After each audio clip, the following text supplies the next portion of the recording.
Kita berjumpa kembali. Di dalam sesi ini kita akan berbicara mengenai doa yang berkenan kepada Allah. Ada dua tipe orang yang berdoa kepada Allah. Yang pertama tipe orang Farisi, dan yang kedua adalah tipe pemungut cukai. Tipe orang Farisi adalah dia yang datang kepada Allah dengan menganggap dirinya baik, sudah baik, bahkan lebih baik, lebih benar daripada orang lain.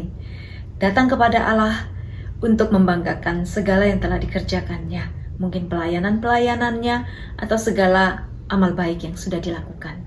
Sedangkan tipe yang kedua adalah pemungut cukai yang datang kepada Bapa dengan menyadari bahwa dia adalah orang berdosa yang sangat membutuhkan rahmat, belas kasihan, dan pengampunan dari Bapa. Ketika kita mempunyai sikap hati sebagai orang Farisi yang datang kepada Tuhan untuk membanggakan semua yang sudah kita kerjakan, maka kita tidak butuh Tuhan. Dan tampaknya Tuhan juga sulit kita temui di dalam doa. Namun ketika kita datang kepada Bapa dengan hati yang penuh penyesalan, dengan menyadari segala kelemahan kita, keadaan kita yang sungguh rapuh dan membutuhkan pertolongan dari Tuhan, maka tentulah Tuhan akan menemui kita. Sebagaimana Yesus juga ketika dia hadir di dunia ini dan mau memulai pelayanannya, dia juga memberi dirinya dibaptis di Sungai Yordan kepada Yohanes Pembaptis. Yesus solider dengan orang yang berdosa. Yesus datang untuk orang-orang yang berdosa.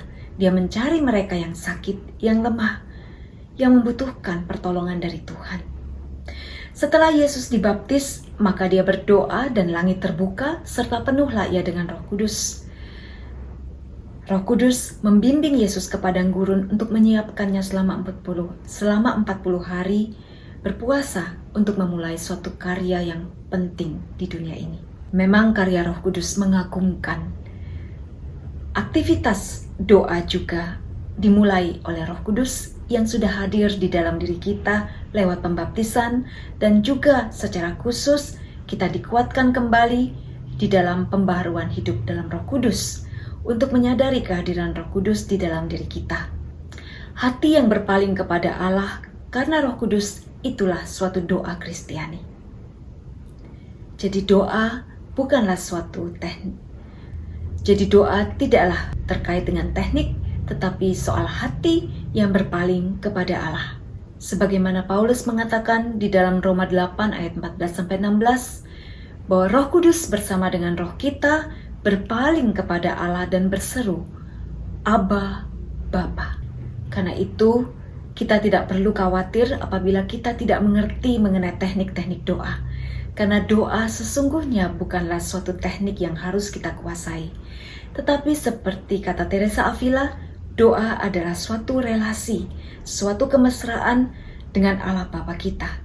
Atau suatu percakapan yang mesra, yang intim dari hati ke hati seperti seorang kepada sahabatnya.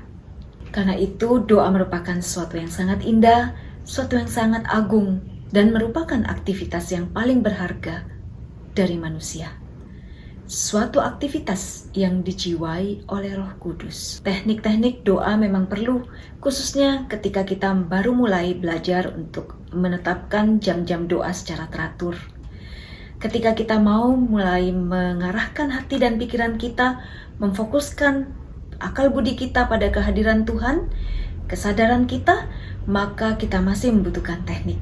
Tetapi ketika kita telah setia selama beberapa waktu dan Roh Kudus menarik kita masuk pada keheningan yang lebih mendalam, maka pada waktu itu kita tidak memerlukan lagi teknik-teknik. Doa adalah suatu yang sangat sederhana ketika hati kita sudah bertemu dengan hati Tuhan, di mana kita menyadari kehadirannya yang penuh cinta, dan kita sungguh-sungguh memberi diri kita dicintai oleh Tuhan. Segala teknik yang canggih sekalipun tidak dapat menggantikan aktivitas Roh Kudus di dalam jiwa kita yang menuntun kita untuk semakin berpaling lebih dekat lagi kepada Tuhan. Doa adalah suatu karunia. Sebagaimana dikatakan oleh Paulus di dalam Roma 8 ayat 26, kita tidak tahu bagaimana caranya berdoa, tapi Roh Kudus membantu kita dalam kelemahan kita untuk berdoa kepada Allah. Kehadiran Roh Kudus di dalam hati kita lewat pembaptisan sungguh-sungguh membutuhkan kepekaan kita untuk hidup terbuka pada bimbingan Roh Kudus, supaya kita semakin bertumbuh di dalam kemesraan dengan Tuhan. Berdoa sebagai seorang Kristiani adalah berdoa seperti Yesus yang berdoa kepada Bapanya. Doa seorang anak kepada Bapa yang mengasihinya. Oleh sebab itu, doa seperti ini didasari oleh suatu kemesraan, suatu kepercayaan yang penuh kepada Bapanya. Itulah sebabnya mengapa ketika para murid meminta Yesus untuk mengajari mereka berdoa, maka Yesus mengajarkan doa Bapa kami. Demikianlah kita juga diminta untuk terus berdoa sebagaimana seorang anak yang berdoa kepada Bapanya, yang sungguh-sungguh percaya pada belas kasih dan kebaikan Bapanya, dan mau terus-menerus semakin mengasihi dan dikasihi oleh Bapa. Selamat berdoa.